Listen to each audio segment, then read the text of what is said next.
Hello, I'm Doug Muzzio. This is City Talk. Larry King? Forget Larry King and his 25 years of interviewing. How about 300,000, 400,000, 500,000 interviews? A Guinness record number of consecutive TV shows, 21,425 from 1950 to 1993? How about a cult favorite, the king of nostalgia, from a regular Joe to a living legend?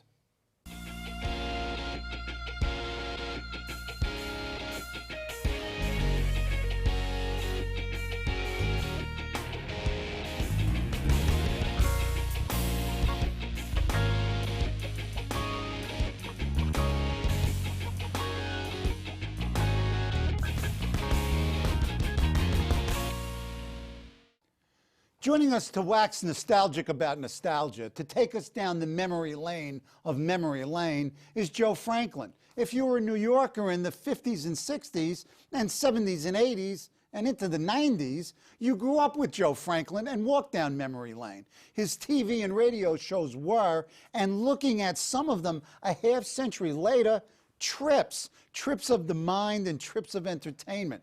Joe, welcome. I loved it. It's my pleasure, not my pressure, my pleasure to be with you, Doug. I've never enjoyed myself so much before a show. I laughed. I watched dozens of hours of Joe Franklin. There are so many ways to go. We'll just let it go. Let's start with, you're a New York character. You were born in the Bronx.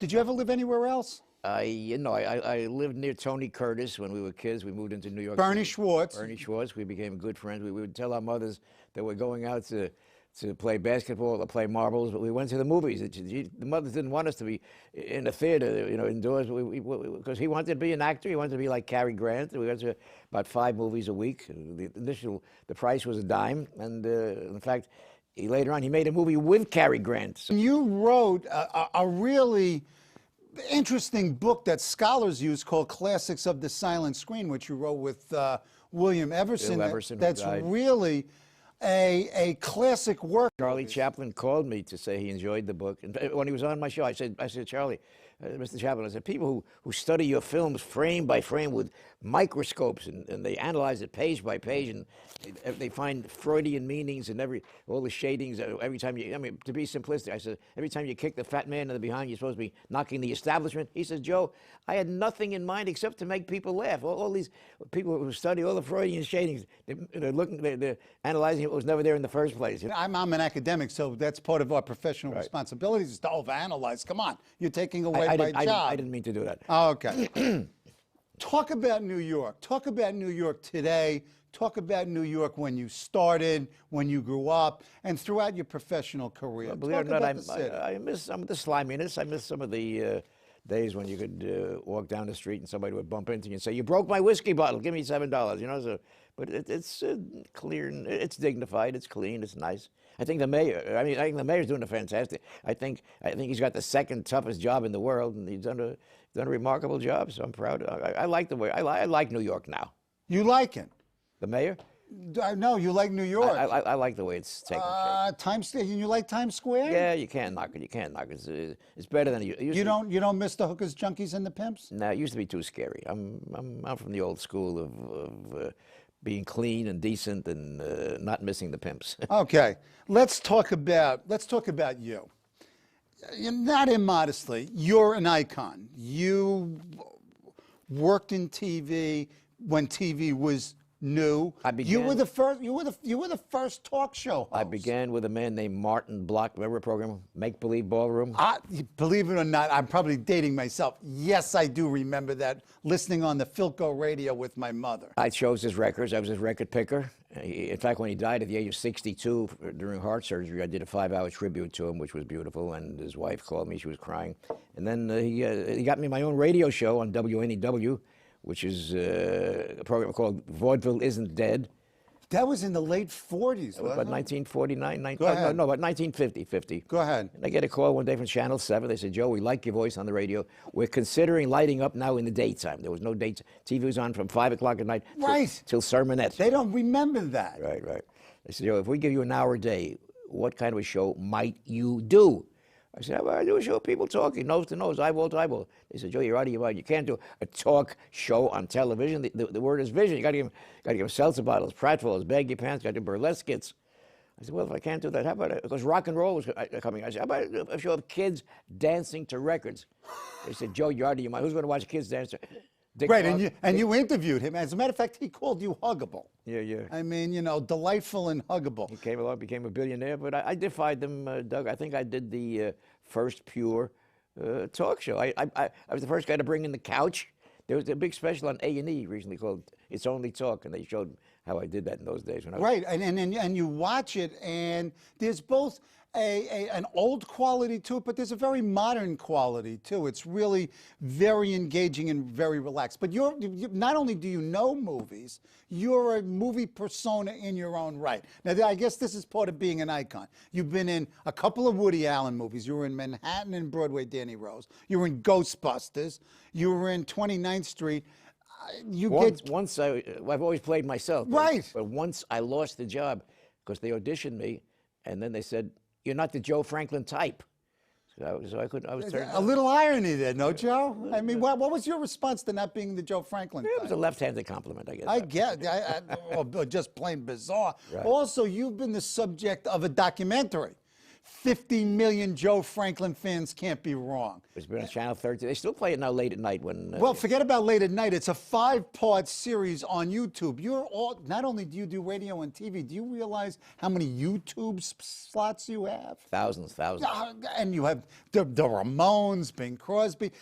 It's been described that, in your own words, you've interviewed the greats, the near greats, the ingrates, the has-beens, the never was, and the never will be. So let's talk about the greats. Right. What greats have you interviewed? What made them great, and what made them come on the show?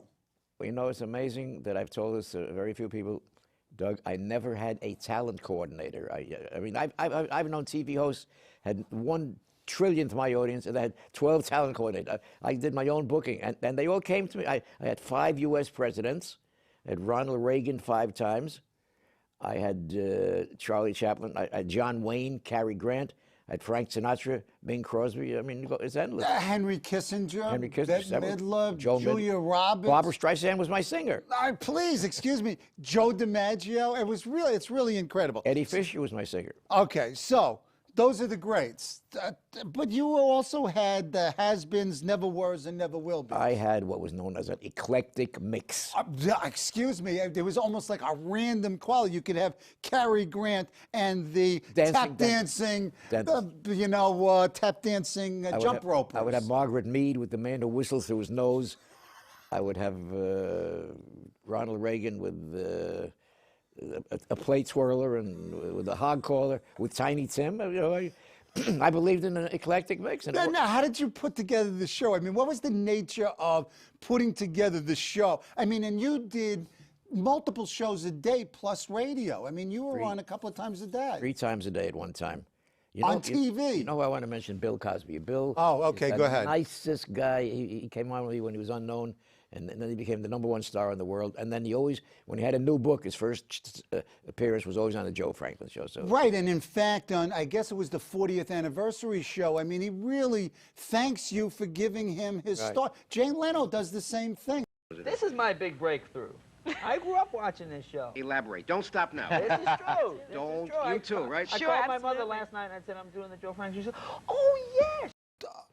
Who was the guest that you really wanted to get and never got? Greta Garbo.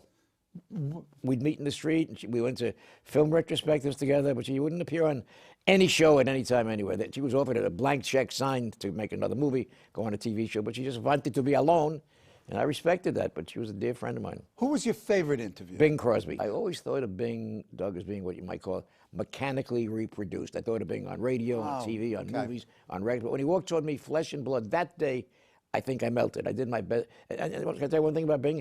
He was not the friendliest guy. He was very cold, very aloof. But that day with me, he was so warm and huggable and lovable. Maybe he was showing off to, you know, he would tell the songwriters, don't put the word I love you twice in one song. That's how, it's ironic that the most romantic balladeer of all time told the songwriters, don't say I love you twice in one song. But I think that was my favorite interview. What happened that made you laugh? I mean, you're doing an interview and all of a sudden something happens, then you just can't help yourself. And you I would laugh at some of the things. One time I had on Al Cap. Remember Al Cap? Oh, Al Cap, definitely. With Joe Pine. Oh, Joe Pine, one of the loud screaming. They both had wooden legs. Real? I mean, you mean figuratively that In they real could life, drink they- on? they- No, they had real wooden legs. So Oh, okay. They got Prosthetics. into an argument. So I said, boys, why don't you take off your legs and duel with each other? So when I said that, that made me laugh. You know, I just. No, I'm making yourself laugh. It's fine. What about your most bizarre interview? Oh, I've had people who didn't like me. I mean. Oh, go. Out of 500,000 guests, maybe. One time, Jerry Lewis, I said, Jerry, how's Dean Martin?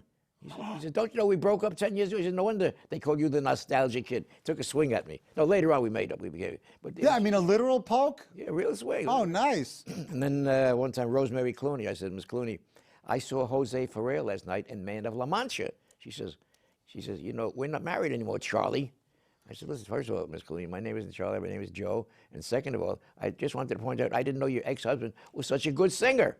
She said, goodbye, Charlie, because I walks off the set. These were live TV days. Right. But later on, she was writing, she wrote a book. She was going through a mental breakdown at that time, and she apologized to me. So, you know. Wait a minute, I saw one, Ernest Borgnine. Yeah. Tell me the Ernest Borgnine story. I didn't know how to say it. I mean, he had won the Academy Award for Marty. Right. And I said, ladies and gentlemen, here he is. I never heard his name pronounced. I said, here's Ernest Borgnini. Right. You can't pronounce Italian names. People have a problem with He that. got furious, but we became good. He's 93 years old. He's still a very dear friend of mine. Anything make you cringe, even though you seem totally unflappable? Well, I mean, Cringing moments. there was a big article in Time magazine or Look about 6 months ago about who started things, and it says that David Letterman does stupid pet tricks. I started stupid pet tricks, and I cringed when the guy went to, one time a snake came on me and bit me on TV. That's more than cringing. Oh boy, but I got no regrets, no problems. I've enjoyed it, and nowadays everybody has got its own TV talk show, right? Come on, even me. Yeah, no, I mean, come on. I mean, we've gone from Joe Franklin to Doug Muzzio. Oh my God.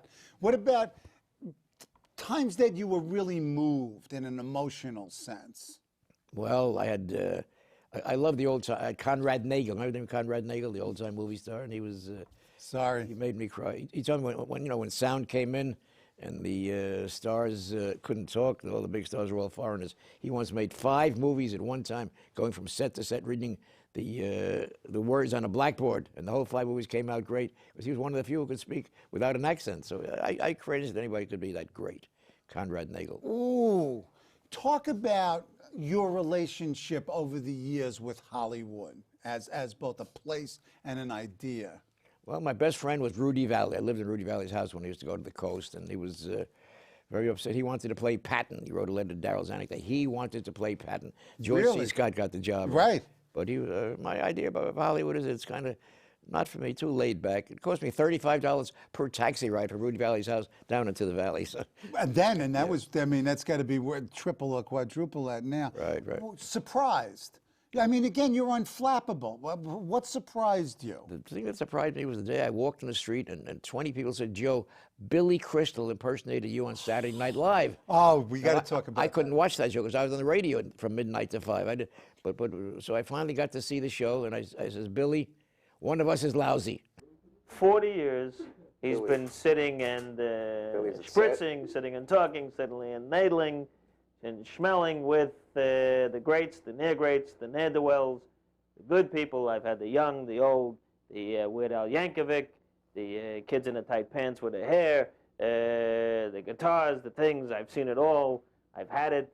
I've smelled it. I've touched it. And you know what? It's fun. I like this business. I love it. It's my life. Can you say show business is your life, Joe? And may you live as long as you want, and may you never want as long as you live.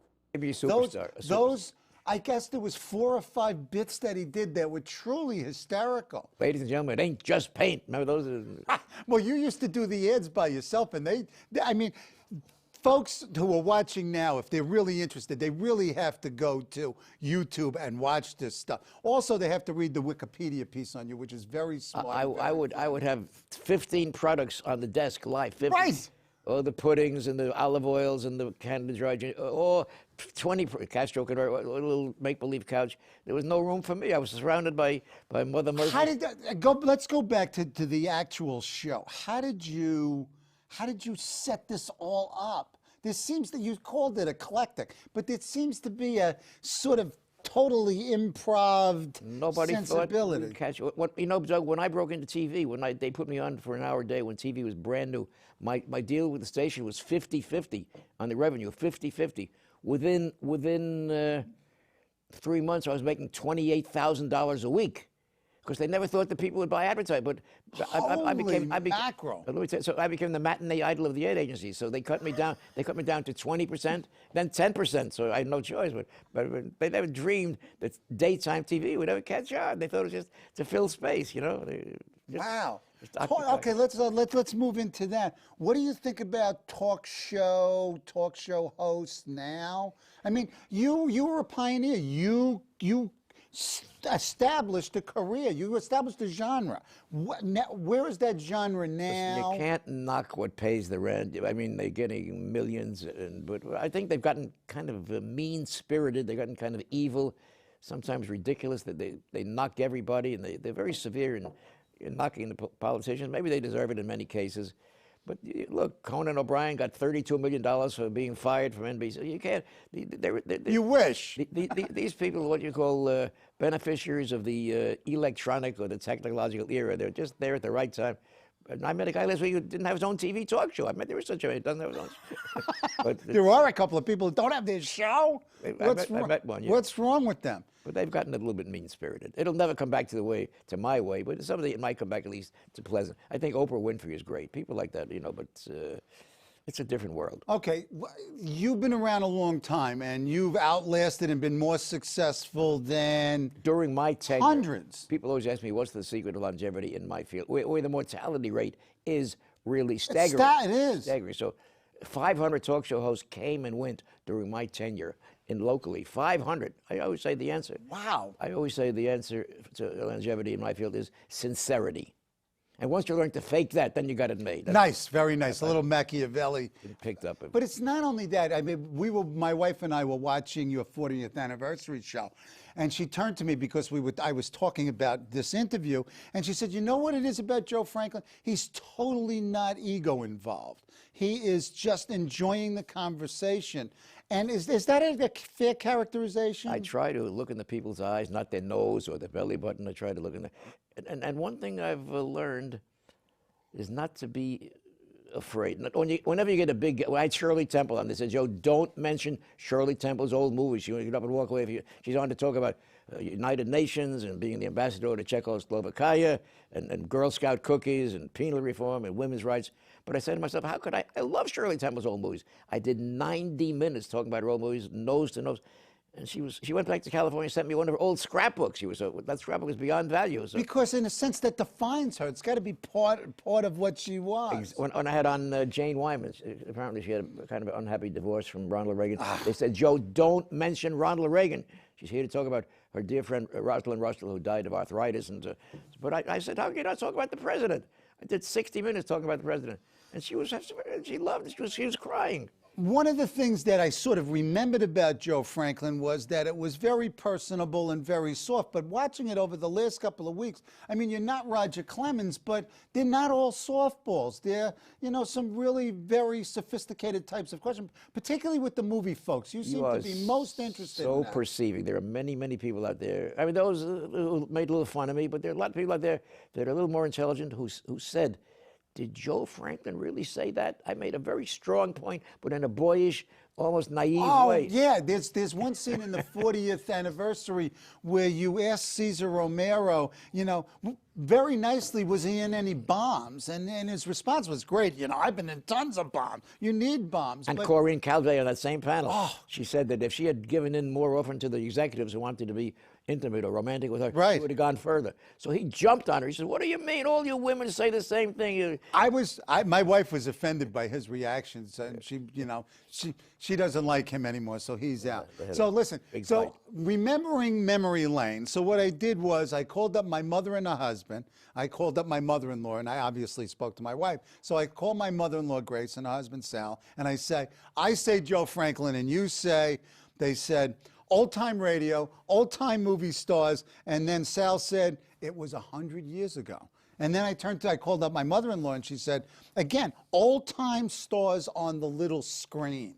And I just went on and on and on and asked people in their 50s and above about Joe Franklin, and it was always very warm and very positive.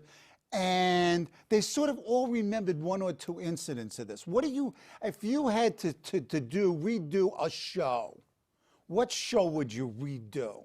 What I would probably do is ask Bing Crosby to sit with me and do a second-hour taping. Frank Sinatra, a second-hour taping. I once asked Frank, I said, Frank, when you were a kid, you were under contract to 3 people. I said, you were under contract to Harry James, Tommy Dorsey, and your press agent, George Evans. How could that be? You know what he said? He said, Joe, I'll tell you something, that hearts and contracts were meant to be broken. I never forgot that line. Nice. And where does memory lane come from? How did it originate in your head? I was on Channel 7 for... Now, Channel 7 then wasn't ABC, it was Jay-Z? WJZ TV. Yeah. And my very first guest ever was a lady named Fannie Hurst, who wrote Imitation of Life, I don't Backstreet, Humoresque. So okay. Vaguely. We went to her apartment after the show at the Hotel Des Artistes across the street, and she showed me all her library of books. One book was called Humoresque, and the first chapter was called A Long Bunch of Memory Lanes. I said, Miss Hurst, can I borrow that phrase? She said, yeah. Oh, nice. So I called my show Joe Frank's Memory, until everybody in the world started doing memory. Alan Freed's Memory Lane, Murray Kaufman's Memory Lane. So oh, right, they did, as a matter of fact. became contagious, yeah. Looking back on it, what makes you, you smile a lot. What makes you smile the most? I would say the comedians. I love comedians. And also the fact that I gave the first exposure ever on TV, Barbra Streisand, Bill Cosby, Flip Wilson, Bette Midler, Al Pacino, Dustin Hoffman, Joan Rivers. Woody Allen? Woody Allen, of course. And Bette Midler sang for you. She was my singer with I forgot who it was on here, famous songwriter. But I gave the first exposure to maybe 100 people. Now, they come back and they thank you. I know I saw Cosby on the set come back and thank you. Leno come back and say... Jay Leno, I got him his first bookings. I would say, with the exception of a few, most of them do not. I didn't mean to get this heavy, but I represent to them the times they were broke, and when they see me nowadays in the streets, they sort of walk across. They don't want to be reminded of the days they were broke. Most of them. Oh, interesting. It's human nature. It's shallow, but I think maybe we'd be the same. I don't know, but it is kind of shallow that they don't know. Yeah, but I bet you, and we talked about this earlier, you get stopped in the street constantly, right? I can't walk, really. Just talk about, a typical week of Joe Franklin running into people. What do people say? Joe, how old are you? Joe, my grandfather was on your show. Do you have the tape? I said, I'll go look. I said, out of 28,000 shows, I saved maybe 500 tapes. I said, I'll look, but I don't really look. Do you ever go back and look at shows? Obviously you did when you put together the 40th anniversary show, but do you go back and look at any particular shows? I love my old shows. The only thing I don't watch modern TV. I watch 60 Minutes. I watch your show and I watch the Ed Sullivan Show. I loved. Oh, another one I grew up with. I adored Ed. I used to go to the theater with him. He was just. His show, by the way, was his life. When his show ended, he went berserk. When Walter Winchell's show ended, he didn't care. But Ed Sullivan, that show was his life, and I miss him. He was a great guy. Now, you've done TV and radio for, 62 years? Longer than anybody, right? Longer than anybody. What are you doing now? Well, I'm on Bloomberg Radio. I do a thing called The Business to Show Business. Is on every day. Yeah, it cycles over the weekend. That's This week I got Colin Quinn does a one-man show. Okay. I get very good guests.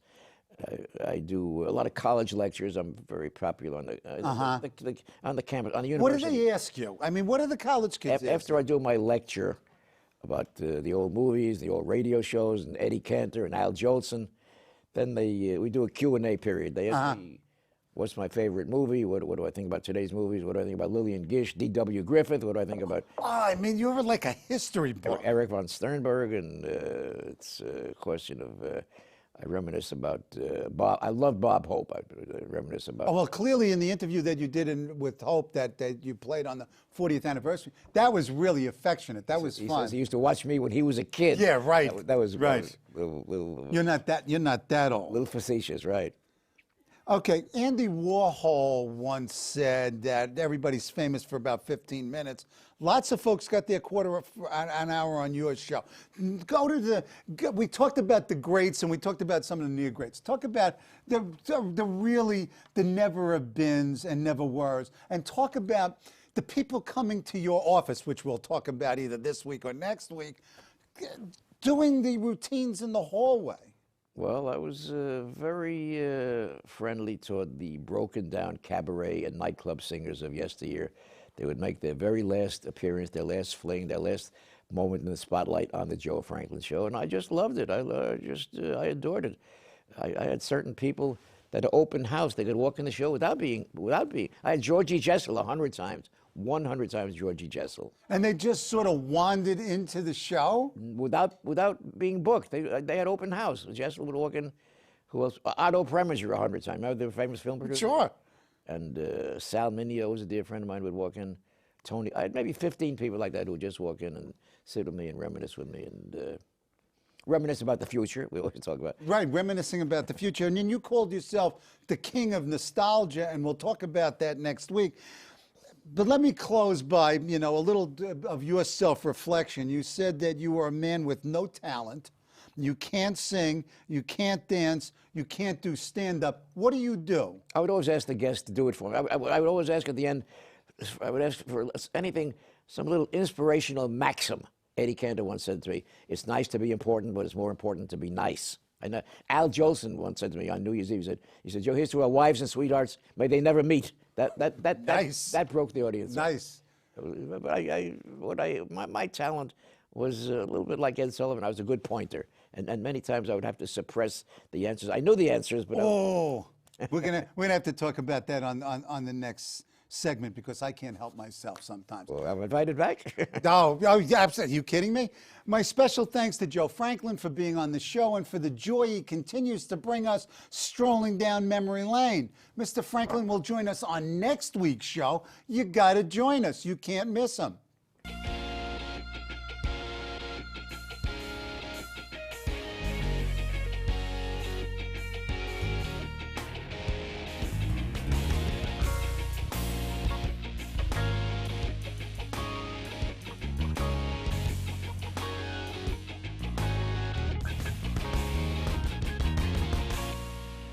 Hello, I'm Doug Muzzio. Let us know what you think about this show. You can reach us at CUNY.TV. When you get there, click on the bar that says Contact Us and send your email. Whatever it is. Thanks, no thanks, obnoxious, do it. Send it.